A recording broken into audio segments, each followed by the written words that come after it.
Hello, my name is Justin, and I am a YNAB-aholic.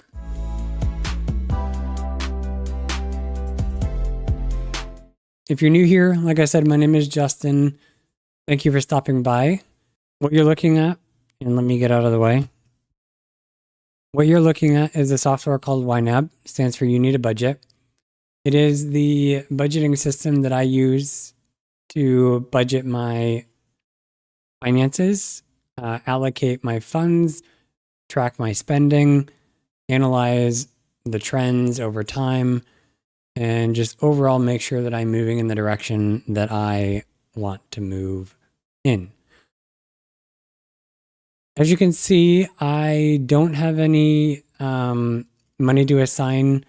Like I mentioned in my previous video, I think last week, I've kind of put the brakes on supplemental income, and this is obviously an off week where I didn't get a paycheck. I get paid my 9-to-5 job every 2 weeks. I got paid last week. I'll get paid again next week. But I do want to create videos every week. And so I realize that I haven't gone through my budget and kind of go line by line and explain what I have in my budget, why it's there, why I do it the way I do it. That way you can understand a little bit better about my system. If you're watching these, you're obviously somewhat interested in either other people budgeting, maybe trying to find what works for them to see what you can maybe pick and pluck and implement into your systems. So I want to take this opportunity to make a video where I'm going to go through my categories and my subcategories, I think that's what they're called, and just give you a look into my budget and a little bit more understanding as to why I have mine structured the way I do. Before I do that though, I do want to make one change, not really a change, but it's a movement of money. So in my last video, I alluded to the fact that I hadn't gone grocery shopping. Well, this past weekend, I actually did. I didn't spend all of the money that I had allocated. I normally budget $200 for groceries. I think I ended up spending like in total 150, not all on groceries, about 50. Actually, it was, I think about $75 was on groceries. And then I think another $60 or $70 was on like household items, other things that I needed, but didn't necessarily fall into groceries. And that will be a topic when we get to that area where I've made a change since my last video, and we'll kind of talk about that as we go through.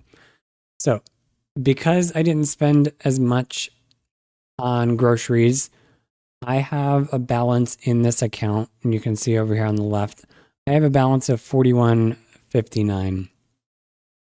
This is money that was allocated for groceries. Obviously, I didn't spend it on groceries, and I need to give it another job. I think a lot of people would just leave it in there, have it roll over, and then instead of budgeting $200 next month, they would budget what, $259, $260. I'm sorry, $159, $160. I don't like doing that. I personally like putting the same amount in every month. And if there is extra, then I'm going to move that to something else in my priority list. The money I have in this account, I want to put towards not a need, more of a want. The last couple years, I've really gotten into baseball. So I grew up watching football. I grew up playing soccer. I never really got into baseball until the last couple of years.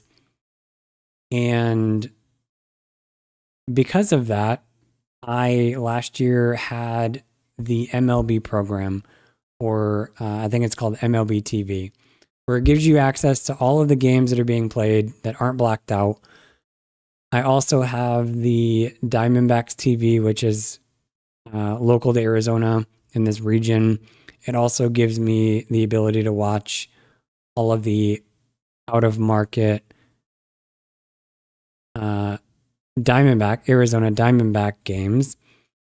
And for my mental health, it gives me something to do, right? It gives me something to watch and gives me something to kind of track over time. And so I want to renew. I wasn't planning on renewing just because it's like $200 for the year. I canceled the subscription or the automatic renewal. I think maybe 4 or 5 months ago. At that point in my life, I was struggling with having extra money. And since then, I've really opened up a lot of doors in terms of being able to do things that I haven't normally done. And that's all because of the budgeting system that I have in place and being really diligent with my money, my priorities, and setting my goals and making sure that I'm moving towards those. So I'm going to move this $41.59 from groceries, which is where it's sitting right now. So as you can see, this line item looks a little bit different than I think what you're used to. Well, certainly what you're used to. Most of my life, most of my adult life in budgeting, I have always budgeted groceries and like household consumables like toilet paper, paper towels, soap, things like shampoo, toothpaste. All of that has been budgeted in the same category. So what that means in the past, if I needed toothpaste or shampoo or body wash or any of those things that aren't groceries, I was taking away from the food that I was able to buy because I had a limit of the amount of money that I was spending on groceries. If I needed laundry detergent, toothpaste, things like that, then I was taking $30, $40, however much that was, away from buying food, which means some months I had to buy less food than other months. To combat that or to stop that and to always ensure that I'm able to get the amount of food that I need without having to sacrifice food for washing my hair or brushing my teeth, I have broken out groceries and household items. This is something a lot of people do. Like I said, I have never done it this way. It's worked for the most part. I've been able to get by, but I think because now of where I've put myself and my finances, I think this is not really going to impact my bottom dollar very much. And it's going to be a better way for me to allocate the money for the things that I really need instead of having to, like I said, prioritize toothpaste over food. As you can see, because this is something new, I need to kind of shift some money around before I can move the money that I'm moving from this category or this category group into my MLB TV priority. So this month I did take what extra money I didn't spend on groceries because the month is almost over and used it to stock up on some household items that I needed. So even though it's overspent, it's not really overspent. I just need to move that money from groceries up to household. So I'm going to do that. I'm going to cover that. So now you can see that leaves me with the $41.59 that I have left in that balance. And I'm going to open up my non-monthly and you'll see that I've added this item, this MLB and Diamondbacks TV annual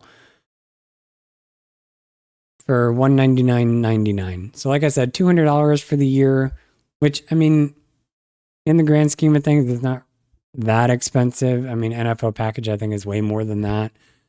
And you get a lot less games, right? There's hundreds and hundreds of games throughout the baseball season. And I don't know how many NFL games there are, but I don't think there are multiple hundreds. So that's part of the reason why I like baseball. There's a lot of opportunity to watch games, and it's just super fun to watch.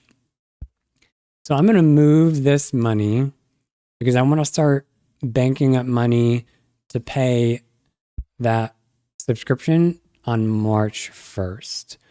I could do it now. I could put it on my credit card knowing that I'm going to fund it. I don't want to do that.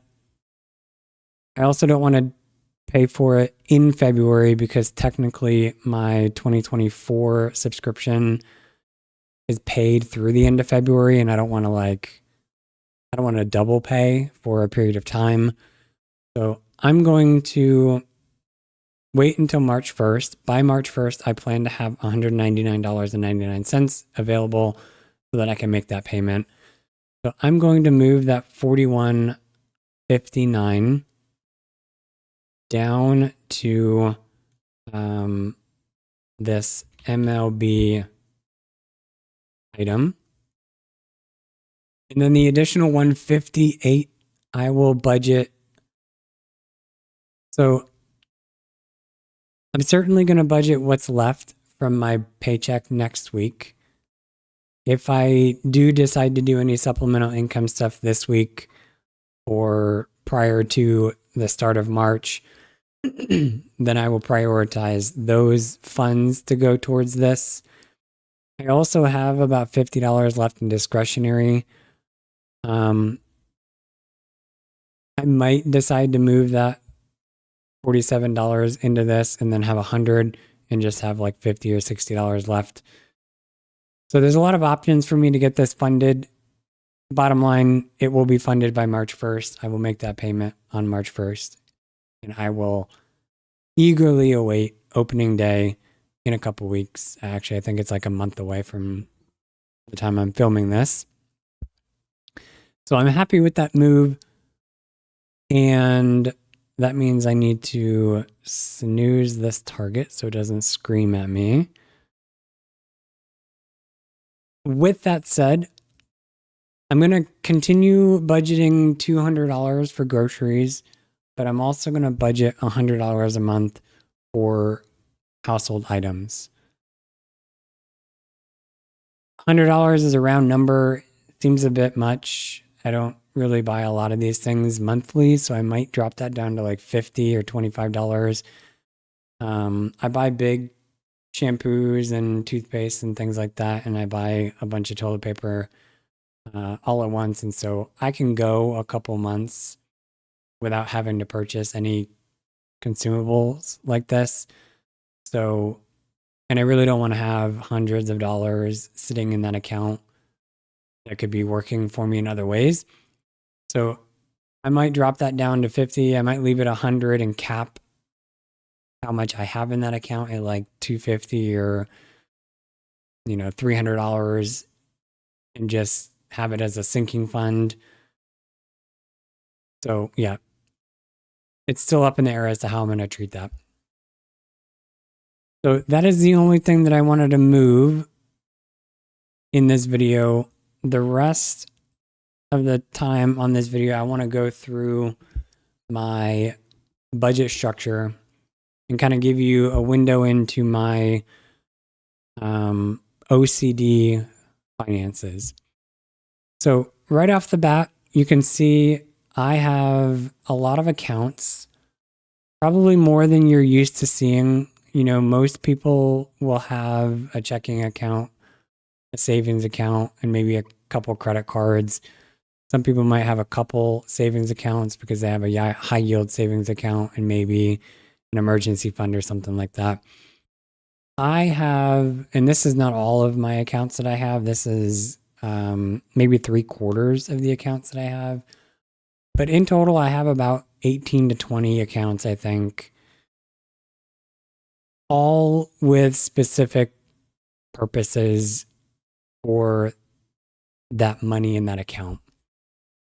I like to do it that way because I like to be able to go to an account, look at a balance, and know exactly what that money is for, and not have to go to my budget and say, okay, well, I have these 10 categories in this account, and then find the category to see how much I have to spend. No. I know how much I have to spend on groceries because I can go to that account that's gas and groceries, and I know that I put $200 in there for groceries and I put $50 for gas.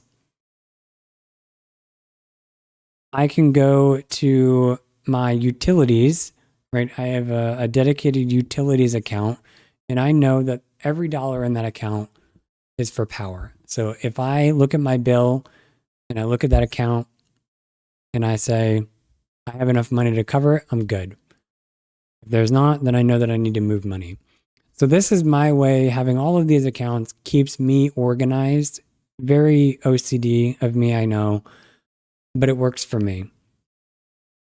I've been using a lot of accounts for years now. So although it may be overwhelming to some of you watching this, for me, I've gone through the pains and the overwhelming feelings years ago, and I have found a system that works. The only annoying part is inputting all of the transfers that I do, because I do a lot of transfers into these accounts, obviously, because my money is for different things.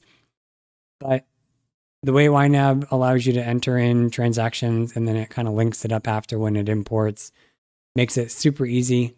I just import my transaction, I just enter my transaction manually when I make that transfer and wait for it to import and link up. And, it's super simple. So that's what works for me. That's what keeps me organized. And that's the beauty about finances, is what works for me, might not work for you, but that's okay. I am going to start from the top. And by starting at the top, you are going to see this new category group called Wish Farm. This is a staple for YNAB. It is something that I've never had in my budget until, I think, yesterday. What day is today? I'm filming this on Tuesday. So I think over the weekend, I decided to put this in. A lot of people have a Wish Farm. I've never used one. I usually just keep my Wish Farm up in my head, and whenever I know I have enough money, I'll just go buy it and then check it off of my mental list. I like the idea of having a Wish Farm, because then you can kind of put it into your priorities a little bit easier, because it's visually in front of you when you're doing your finances. I have a couple things in my Wish Farm. I need a desk. Currently, and ever since I've lived in this apartment for the last couple of years, my workstation has been my kitchen island. I have a quite large kitchen island, so there's a lot of space, but it is taking up valuable counter space that could otherwise be used for meal prepping, cooking if and when I ever do that, and just eating. I have to move like my computer stuff out of the way just to stay here and eat. So I need a desk. More than likely, if I do get a desk, it's going to be behind me, up along that back wall. I only have a 1-bedroom apartment, so my space is kind of limited. And because I want a desk, I also want to get additional computer monitors. So I work with 2 computer monitors in front of me, and then I have my laptop as a third screen. I do this when I'm doing personal stuff, like filming this video. I use both of my monitors and my laptop. When I'm doing work, I use both of my monitors and my laptop.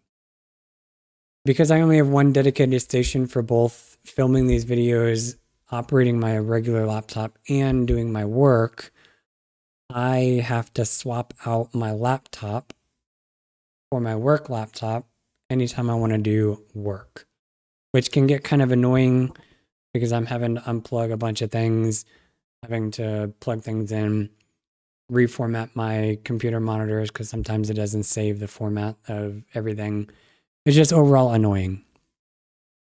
So in getting a desk, I'm going to get additional monitors and I'm going to set up a dedicated station for either my workstation or my recording station. That way I don't have to unplug things as often. And as a result, I put those items in my wish farm.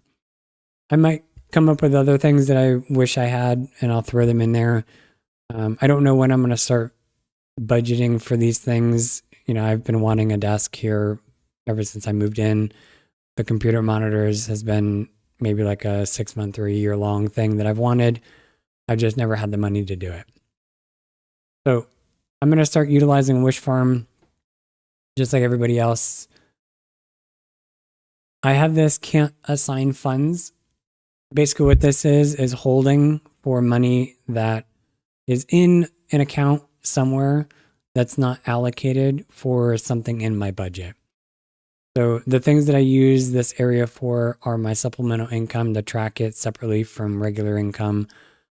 Any miscellaneous income I get, like tax refunds, refunds from a purchase that I might have returned. I also have money in my MidFirst bank, just holding that money in there until I can close that account after my 90-day window is up. I have an account at Discover that I have a penny in there just to keep it active. So this is what I use the majority of this area for, is just to track money that has not been allocated somewhere else in my budget. Again, very OCD. This is how I like to track it. And that's the reason I have it here. If you have any credit cards, you know that it automatically enters this section or this category group. So this is where I track my credit card information. As you can see, I think I made mention of this in my last video. I've been purchasing most of my stuff using credit cards to get the points and rewards. All of the money that I spend on my credit card is budgeted in my budget. So it just moves that money there. And as you can see, I already have $189.87 ready and budgeted to make that payment that I owe. I'm just waiting for the charge for my groceries to clear. That way, when I make that payment, it covers my entire balance. And then the rest of these are going to be my budget, like my bread and butter budget items. Most of these you're, if you've kind of watched along, you're familiar with. I have a bill pay. And actually, I should say a lot of these are in line with a specific account, and that's why I have a lot of groups. So for my bill pay, this is associated with my bill pay account. All of my bills that I don't pay with my credit card are paid out of this account. So that's my rent. Mainly my rent. If there's like odd and end stuff, like I think my car insurance is paid through this account because that's a direct link to the checking account. That's basically what this account is for. Nothing goes in other than transferring money to pay a bill. If there's money in this account, it is allocated for a bill in some way. When it's zeroed out, that means all of my bills are paid for at that point. And as you can see, there is the balance for $189.87 sitting in there waiting for my credit card payment to be made.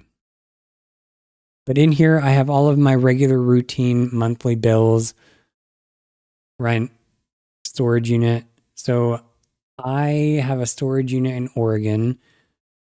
In 2022, I lived a year in Oregon. Actually, I lived all of 2022 in Oregon working a job out of grad school. And when I was up there, I had a small house. I didn't have enough room in the house to store my stuff, so I got a storage unit. Well, after a year of living there, I got a job back in Arizona. I came back here. I was only able to put so much into my truck. I didn't have the money to pay for a U-Haul or a trailer. So, like half or three-quarters of my stuff has been sitting in a storage unit in Oregon since 2022. Obviously, it's stuff that I don't need here, which is why it's been up there for so long. Eventually, I do plan on, putting money aside to get that stuff moved down here to where I'm at. That way it's more accessible to me. But for the time being, I just pay that monthly bill to keep that where it's at. And then just like everybody, I have a cell phone. I have a Ring camera. My subscriptions that I have are Netflix and Spotify. Netflix is something that I got recently just to give me more variety in watching things. I also have HBO Max. That's not on here because it's billed. Actually, I get it for free. Air quotes on free because I'm sure I'm paying for it in my phone bill. But it's one of the perks of having AT&T. I get free HBO Max. Spotify is a service that I use when I'm running. So when I'm not injured, which I've been dealing with knee pain for a long time now, over a year. But when I'm running and training, I use my running watch to connect my music. I have offline music on my watch to my earbuds. That way I don't have to carry my phone. So I pay for Spotify for that reason. Then I have car insurance, internet, car payment, which I forgot. I made my car payment. I need to move. So I made the car payment. It's overspent because I have that money sitting in my holding account. So I just need to move the money from extra car payment because I made that payment a couple days ago. I actually just refinanced my car. Yeah, I just got it and I refinanced it. So the finance company they chose, I've never heard of them before. I don't know much about them. But when I went and called to say, hey, I want to make a principal payment, they said I couldn't do that. What I had to do was I had to allocate, like I had to make a single payment, and then the extra money, they decide what it's used for. So that means that when I make a payment, $1,000 payment, I want that $1,000 to go to principal, but they take that $1,000 and they take 250 of it, they put it towards a car payment, and then whatever's left will go to principal. I don't want that to happen. If I send $1,000, I want it to 100% go to principal. So because of that, I contacted Capital One, who was my finance company on the truck. Loved them. I refinanced the vehicle with Capital One so that I can make principal only payments whenever I want. So I'm just waiting for that to go through and then I can start making principal payments here and there. But that also changed my due date and the amount. The amount is a little bit less. It's like $1 less, but ultimately it's the same. My due date changed to the 15th. So when my other account is closed out, I'm going to call Capital One and probably change that to around the 25th. I like my car payment being later in the month to kind of offset my rent being in the beginning of the month. Dog food is something that I buy from Chewy. I have a reoccurring subscription through chewy.com. There's no target on this because I typically manually pay for it when I need it, as opposed to just letting it auto do its thing, because it usually lines up with a holiday or a weekend, and might delay me getting it. Meanwhile, I'm probably running out of food. So those are my regular routine bills. Then we have my gas and grocery. I kind of made mention of this. $200 goes to groceries, $50 goes to gas, and I added this household item, which I'm still on the fence about how much I'm going to send for that. And then I have my sinking funds. I have 5 sinking funds for various things. I have a utilities account. I put $100 a month in there. My goal for this is to have enough banked through the winter to cover any overage over $100 for my summer bills. I live in Arizona. Summers are brutal. Air conditioning is like a premium here. And so I'm hoping that $100 works out. If not, I can adjust that, no problem. I have a non-monthly account. This is where all of my routine but non-monthly bills are, like my annual, semi-annual, quarterly bills would fall under here. So I have my MLB and Diamondbacks TV subscription here. I have my rent insurance. I have my YNAB subscription, my car registration, taxes. I have this in here. I may end up setting some money aside just in case I owe again, but we'll see. And then I have this item, car insurance increases. Eventually, I want to start setting money aside for renewals to cover my premium going up. So all over the country, insurance rates are going through the roof, which means premiums are increasing. I want to be more ready for when those happen. And so that's what that line item is for. I have a car maintenance fund.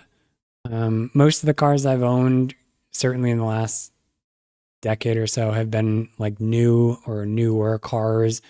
So car maintenance hasn't really been something that I've needed. But this is where I would do like oil changes, tire rotations, things like that, batteries. This is the account that I'm going to use for that. Pet expenses.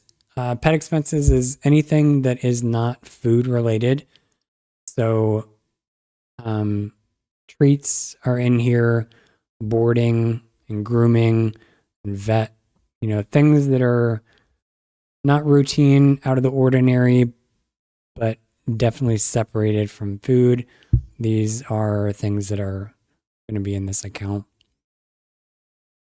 Then I have a discretionary account. This is something that I've started recently. With having a little bit more breathing room in my finances, I have been able to set aside money to just spend on whatever I feel like. Mainly, I use this money for eating out, like dining out, going to the movies, things like that.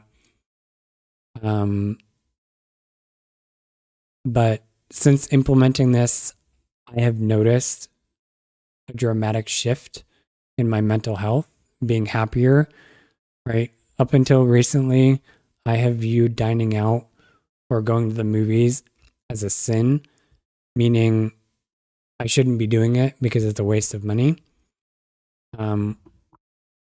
But now that I have extra money, I can start putting money into this account to do those things because they're not really a waste of money if they're in your priorities.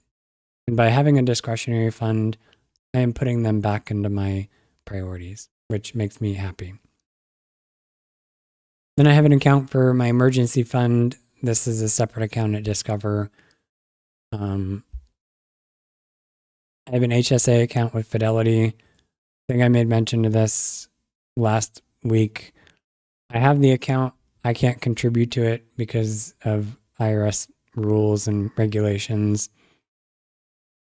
So I've just got money sitting there waiting for my next checkup or whatever. Retirement. I track my retirements outside of YNAB. These are like my personal retirement accounts. I don't track them because I haven't contributed to them in a long time, mainly because I have a work pension plan that I'm contributing a lot of money to. And I just haven't really had the money to contribute to my personal retirement. But eventually, when I'm done paying my car payment, I would like to incorporate paying into these accounts and kind of see what I can do with those. But that brings us to my savings goals. I have 4 savings goals. Most of these are placeholders. The only one that I'm actively using right now is this debt pay down. So all of the money in this account is going to be for my car, to pay down my car. So as you can see, we have a little under $2,200 in that account.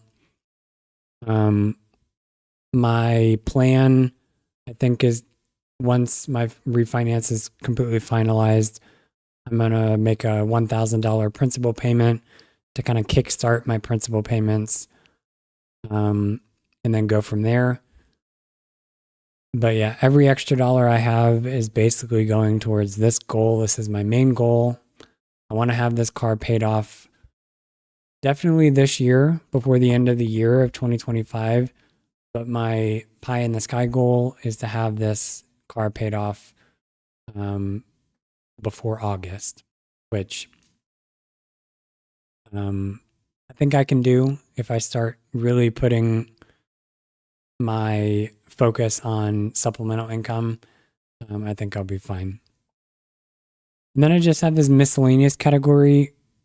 It's not an account. I used to have CapCut, like the paid service. So I just threw that in there because I'm not actively paying for it. I use CapCut, just a free version. Free version does everything I need. And then financial fees. I had this category when I was paying on credit cards. I would budget for the finance charges and interest charges. I have since paid off my credit cards a couple months ago, and I don't need that category anymore. I guess I could hide these. I have some hidden categories. I could hide these as well. Maybe eventually I will, but for now, they'll kind of hang out there. So yeah, that is basically my budget in a nutshell. Like I said, there's a lot going on. It works for me. So with that, that ends the tour of my budget. Hopefully it gave you a more detailed look into my budget, what works for me, how I have things organized. And my plan is to create a video next week. Next week I get my regular paycheck, and I will have that to allocate. I also have some life updates as well. I guess I could have put this in the beginning of the video, but I guess at the end it's a good closeout. A couple life updates. I think I talked about this in a previous video. There is an open position where I work on the team that I work on, and I've been kind of filling that void. So I'm a data management analyst, and the position that's open on my team is a business intelligence analyst. And so their role is more kind of doing the visualizations, doing dashboards, things like that, and like more larger projects compared to what I'm doing in my role. So they have approved me retroactively specialty pay because I've been covering both of those positions, mine and the open position. And they're going to backdate that. I don't know how far back they're going to backdate, but that means more than likely my next couple paychecks might be a little bit larger than normal, which is going to be great because it'll give me a little bit extra money. But also moving forward, I think my paychecks are going to grow a little bit as well because they are opening up the position for recruitment. Unfortunately, I work in an industry which frowns upon direct appointment, right? Meaning they have an open position. They know somebody who is perfect for that position. So they say, hey, do you want this position? Yes. Okay, it's yours. They won't do that here. So I have to go through a full recruiting process, which is annoying, but I get it. So they're going to be opening up the position officially. I'm going to be applying, and barring any catastrophic, things out of my control, I'm hoping that I will be starting that position in the next couple weeks officially, which will come with, I believe, a 5% raise, which is nice. I mean, it's not the reason I'm doing the promotion, but that leads me into another change. This is more of a life change. My ultimate goal for myself is to be a data analyst, like a full stop data analyst. The way they structured the data team here, I get to do bits and pieces of what a real data analyst does, but I don't get to do everything, and I don't get to do like the coding stuff that I'd like to do. I have been applying for data analyst jobs for the better part of 5 or 6 months now, and I just haven't I've gotten very little interviews. I think I've gotten a couple interviews. No offers, obviously no offers. A few things I think are holding me back is the lack of professional experience doing coding and visualizations in a professional setting. So that's the main reason I'm moving into this position, is so I can get more hands-on with visualizations in a professional setting. And also, I have applied for, or actually, let me back up. Some of the jobs or most of the jobs out there that I'm seeing anyways, require a bachelor's or a master's degree in data analytics, data science, computer science, basically things that I don't have. I have a master's degree in public administration, but apparently that doesn't translate in their eyes.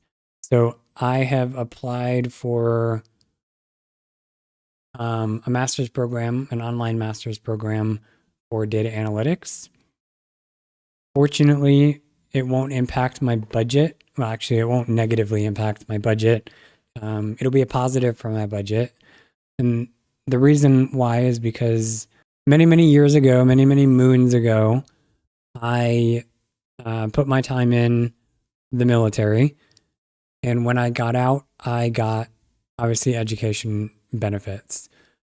I was crazy enough, I was smart enough and dumb enough to crunch all of my education as compact and as quickly as I could, knowing that there was a finite limit to the amount of education benefits that I had.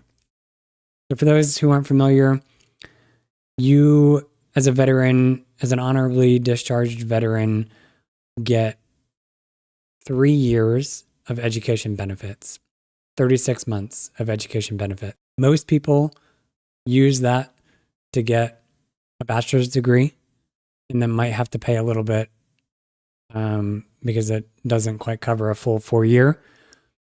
Most people will use it for a master's program, right? Because a lot of them are working full time and it might take them, 2, 3, 4, 5 years to complete.